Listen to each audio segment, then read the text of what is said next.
నమస్తే. అమరావతి న్యూస్‌కు స్వాగతం. నేను రాజేశ్వరరావు. ఈ మధ్య ఈ ప్రైవేట్ ఫైనాన్స్ వాళ్ళ ఆగడాలు బాగా మితిమీరిపోతున్నాయి.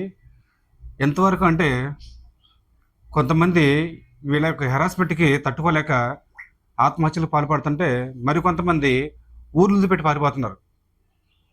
వీళ్ళు డబ్బులు కట్టలేక కాదు. కానీ ప్రతి ఒక్కరికి కూడా 1, 2 రోజులనేది సహజంగా లేట్ అవుతూ ఉంటది. ఈ 1, 2 రోజులు లేట్ అయినా గానీ వీళ్ళు ఐదుగురు, ఆరుగురు లేకపోతే 10 మంది దాకా ఇంటి మీదకి వచ్చి పడిపోవటం, వీళ్ళని హెరాస్ చేయటం, అలాగే వీళ్ళకి తెలియకోకుండానే వీళ్ళ ఆస్తుల్ని తనఖా పెట్టేసుకోవడం కూడా చేస్తున్నారు.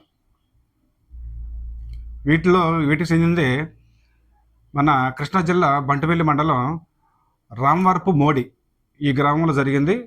ఈ గ్రామంలోకి వెళ్ళి మనం చాలామందిని విచారిస్తే దాదాపు ఈ ప్రైవేట్ ఫైనాన్స్ బాధితులు చాలామంది ఉన్నారు అక్కడ. కొంతమంది అయితే బయటకు చెప్పుకోలేక వాళ్ళకి వాళ్ళే ఆత్మహత్య ప్రయత్నాలు చేసి హాస్పిటల్ పాలైన వాళ్ళు ఉన్నారు.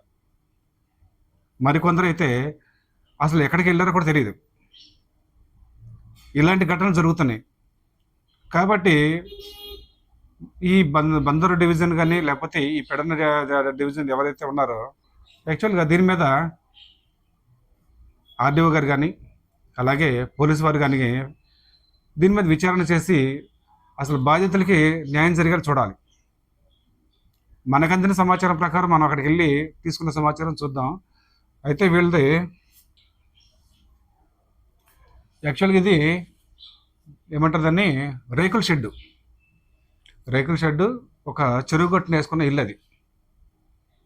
అది ఎంక్రోచ్మెంటే. ఈ స్థలం మీద వీళ్ళు ఏం చేస్తారంటే మహేంద్ర ఫైనాన్స్ అంట, వీళ్ళు లోన్ ఇచ్చారట, వీళ్ళు తీసుకున్నారు. వాళ్ళు లోన్ ఇచ్చిన మాట వాస్తవమే, లోన్ తీసుకున్న మాట వాస్తవమే, ఇందులో తప్పులేదు. కానీ వీళ్ళు కడుతూ ఉండగా కాడ వీళ్ళకి రసీదులు ఇవ్వకుండా ఏమి ఇవ్వకుండా ఫోన్లో వీళ్ళకు కొట్టేసి మీకు ఫోన్లో మెసేజ్ పెట్టి చూసుకోండి అంటారంట. మరి అందరికీ ఆండ్రాయిడ్ ఫోన్లు ఉన్నాయా? ఉండవు కదా. మరి వీళ్ళకి కనీసం మెసేజ్ చూసుకుని అలా అలవాటు కూడా ఉండదు. మెసేజ్ చూసుకుంటే అంత జ్ఞానం కూడా ఉండదు. వీళ్ళకి ఫైనాన్స్ అంటే ఏంటో తెలియని వాళ్ళు కూడా ఫైనాన్స్ ఇచ్చేస్తున్నారు వాళ్ళే ఇంటింటికి వచ్చేసి. కార్లు వేసుకొచ్చి ఆడికి ఒకటేవాలని పాలని ఉండలేదండి. ఎప్పుడు పడితే అప్పుడు వచ్చేసేస్తున్నారు.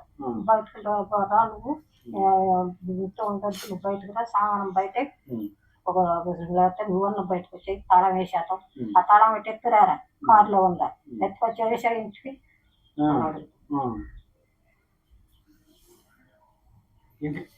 అంటే బెదిరించేస్తే డబ్బులు కట్టేస్తారా మీకు?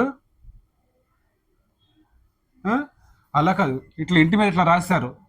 ఎంత ఇదిగా రాశారంటే దానికి క్లియర్ ఇమేజ్ ఉంది, చూపిస్తాను. హెచ్చరిక: ఈ ఇల్లు మహీంద్రా హోమ్ ఫైనాన్స్ వారి తనఖాలా ఉంది. తనఖా ఎలా పెట్టుకున్నావు నువ్వు? మహీంద్రా వాళ్ళని అడుగుతున్నావు. ఈ ఇంటికి డాక్యుమెంట్స్ లేవు, అలాగే ఇంటి పన్ను కూడా ఉండదు. ఇటుకి ఎంక్రోచ్మెంట్లో ఉన్న ఇళ్ళకి నువ్వు తనఖా పెట్టుకుంటా? తనఖాలా ఉందా? ఇలా బెదిరించేసి వీళ్ళని ఇంటి మీద పేర్లు రాసేసి వీళ్ళని అవమాన పాలు చేసి వీళ్ళ ఇళ్లలో ఉండకోకుండా పారిపోయేలా చేస్తారు.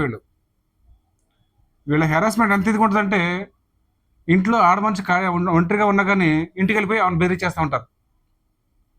అమ్మాయి నువ్వు బెటరా, అర్జెంట్గా పోలీస్ స్టేషన్కి వెళ్తా పదా. పోలీస్ స్టేషన్కి వాళ్ళంతా రావాలి. నీకు డబ్బులు కట్టకపోతే, నీకు నష్టం కలిగితే, నీకు కష్టం కలిగితే నువ్వు వెళ్ళి పోలీస్ స్టేషన్లో కూర్చొని కేసు పెట్టుకో. అంతేగాని వీళ్ళని పోలీస్ స్టేషన్ రామాట నువ్వెవరోయా? పైగా లాయర్లు వేసుకొస్తారంటే వీళ్ళు లాయర్లు వేసుకొచ్చేసి, అమ్మ ఇప్పుడు మేము లాయర్లు వచ్చేసాము, నువ్వు అర్జెంటుగా స్టేషన్కి రావాలి, లేదంటే కనుక నిన్ను మీ ఆయన్ని జైల్లో పెట్టేస్తాం. ఎందుకంత బెదిరించాల్సిన అవసరం ఉంది? ఆర్బీఐ గైడ్లైన్స్ మర్చిపోతున్నారా మీరు? మొత్తం మీ అందరి మీద కూడా ఇప్పుడు ఏదైతే వీళ్ళంతా బాధ్యతలు ఉన్నారో, ఇంకెంతమంది అయితే బయటకు వస్తారో వీళ్ళందరికీ కలిపి వీళ్ళందరి తరఫున పరువు నష్టం దావా కూడా ఇటు జరుగుద్ది. ఇంతగా చేస్తారా? నాగలక్ష్మి గారండి నా పేరు. ఏంటమ్మా ఇబ్బంది ఏంటి అసలు? ఇబ్బంది అండి, మహేంద్ర పల్లెలు తీసుకున్నానండి. తీసుకున్నాకంటే నేను కరెక్ట్గా కడుతున్నానండి. కడుతుండగా కొంచెం ఇబ్బంది వచ్చిందని నేను పొరుగురు వెళ్ళానండి. పొరుగురు వెళ్ళిన తర్వాత కూడా కట్టామండి మేము. కట్టిన దాన్ని మీరు కట్టలేదు, పెండింగ్ పడిపోతుందా, ఏ నెలగా మీ ఇంటికి బోర్డేసేస్తున్నా, లాయర్ వచ్చేస్తున్నాడు అని ముసలమ్మని బద్దా బెదిరించేస్తున్నారండి. బోర్డు వేసేయటం, లాయర్ చేస్తున్నారు, ఇంటి చుట్టూ ఇట్లా పేర్లు రాసేయటం, ఈ ఇల్లు తనఖాలో ఉంది, ఈ ఇల్లు తనఖాలో ఉంది, మొత్తం ఇల్లు చుట్టూ రాస్తారా? నీ డాక్యుమెంట్ తీ బయటికి. ఏ ఇంటి డాక్యుమెంట్ పెట్టుకున్నావో? నా దగ్గర ఉన్న డాక్యుమెంట్ అనేది మీ డాక్యుమెంట్ తీసాం ఆల్రెడీ. ఇప్పుడు బాధితులు ఎవరైతే ఉన్నారో వాళ్ళ పేరు కాగిత నాగరాజు, పంచాయతీ చెరువు, ఇది ప్రాపర్టీ, ఇది రామవరపు మోడి, కాగిత నాగరాజు. ఎవరి పేరునుంది? చోళమండలం వాళ్ళ దగ్గర వీళ్ళు లోన్ తీసుకున్నట్టుగా దీంట్లో ఉంది. ఇది ఈసీలో. అలాగే నీకు తనఖా పెట్టుంటే నీ పేరు రావాలి కదా. మీ పేరు లేకోకుండా వీళ్ళ పేరు వస్తుంది. దీని సంగతి తర్వాత చూద్దాం, ఇది వేరే ఉంది. ఈ దొంగ రిజిస్ట్రేషన్ సంగతి వీటంతకి కూడా ఇంకో ఎపిసోడ్లో చెప్తాను. ఇది వీళ్ళ ఎపిసోడ్ కూడా ఉంది. అలాగే వీళ్ళు ఎంత ఇదిగా చేస్తారంటే, వీళ్ళు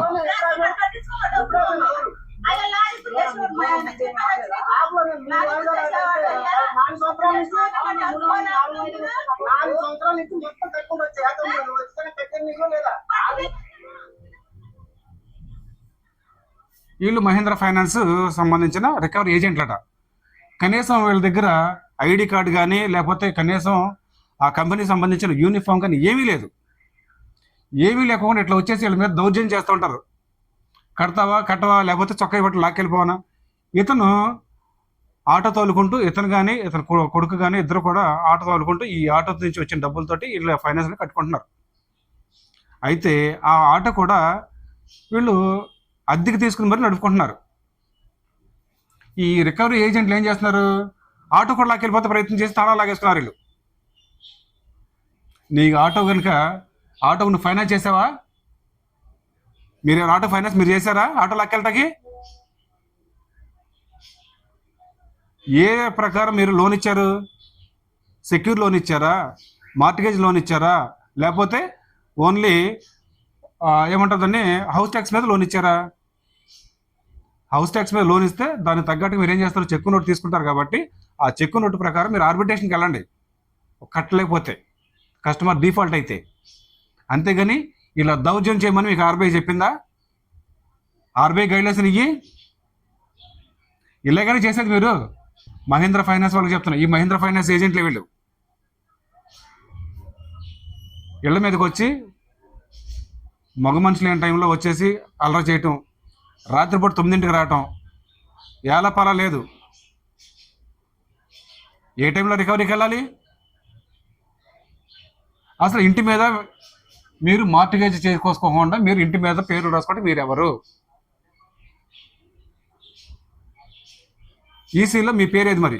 మార్టిగేజ్ మీరు చేసుకుంటే.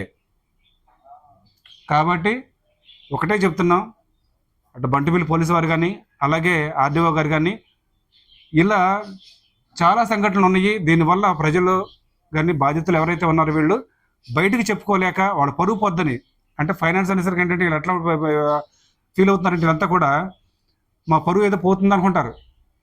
అమ్మ, బాధ్యతలంతా ఒకటే చెప్తున్నాం, మీ పరువు పోయేది ఏమి లేదు. మీరు అవసరానికి అప్పు చేసుకున్నారు, అప్పు కట్టాల్సింది ఎవరికైనా సరే, ఏ ఫైనాన్స్ అప్పు తీర్చాలి. కానీ ఇలా ఇళ్ళ మీదకి వచ్చి దౌర్జన్యం చేస్తే మాత్రం వాళ్ళకి అప్పు కట్టమాకండి. దౌర్జన్యం చేసే రైట్స్ వాళ్ళకి లేవు. ఇంతగా గూండాయిజం చేస్తారా, రౌడీయిజం చేస్తారా వీళ్ళు? కాబట్టి మీ అందరికీ కూడా అవసరమైతే లీగల్ సపోర్ట్ ఏర్పాటు చేపిస్తాము. అలాగే పోలీసు వారు కానీ రెవెన్యూ వాళ్ళు కానీ ఒక్కసారి ఈ రామవరపు మోడి గ్రామం ఏదైతే ఉందో ఒక్కసారి అక్కడికి వెళ్ళండి. అలాగే ఈ దొంగ రిజిస్ట్రేషన్ల గురించి కూడా చెప్తానన్నా కాబట్టి సెకండ్ ఎపిసోడ్లో దొంగ రిజిస్ట్రేషన్లు ఎలా చేస్తున్నారు, ఏటికి చేస్తున్నారు, రిజిస్ట్రేషన్ చేసిన తర్వాత 20,000 రూపాయలు కూడా విలువ చేయని ఇంటికి ఎన్ని లక్షలు లోన్ ఇస్తున్నారు కూడా నెక్స్ట్ దాంట్లో వివరించి చెప్తాను. Thank you.